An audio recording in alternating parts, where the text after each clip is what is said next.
Vous revendiquez de vouloir interdire un mouvement politique qui a fait 37% des voix lors des dernières élections. Donc, vous pouvez rester, si vous voulez, dans vos fiches, mais si vous ne voyez pas que ce qui menace aujourd'hui la sécurité de nos compatriotes de confession juive, qui fait qu'il y a beaucoup de nos compatriotes de confession juive qui fuient la Seine-Saint-Denis, fuient la Seine-Saint-Denis parce qu'ils sont menacés par les fondamentalistes islamistes. À partir du moment où vous considérez que je ne devrais même pas être sur ce plateau parce que je ne devrais même pas pouvoir représenter mon mouvement politique qui devrait être interdit, là aussi, pas répondre à votre question. Vous affirmez des choses qui, en l'occurrence, s'agissant du député que vous avez mentionné, sont fausses, archi-fausses et qui ont été démenties. Ce qui vous dérange, c'est qu'il y a aujourd'hui des Français qui considèrent que le Rassemblement national est une alternative politique crédible pour protéger la sécurité des Français, la sécurité de tous les Français. Et il se trouve que si précisément nous sommes invités à évoquer ce sujet de l'antisémitisme dans quelques jours en Israël, si je suis invité comme président d'un mouvement politique qui a fait 37% des voix lors des dernières élections, c'est parce que nous représentons aujourd'hui, c'est vrai,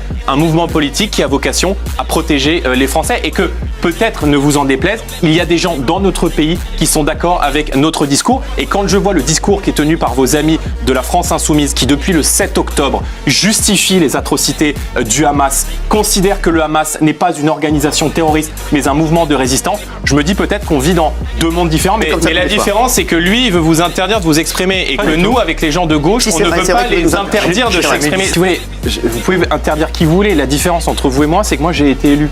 Oui, c'est bien. Et qu'il y a 37% des Français qui ont voté pour mon mouvement politique, pour nos candidats, et des millions de Français qui ont voté pour moi lors des élections européennes. Donc présentez-vous, faites-vous élire, et ensuite vous donnerez des leçons de démocratie.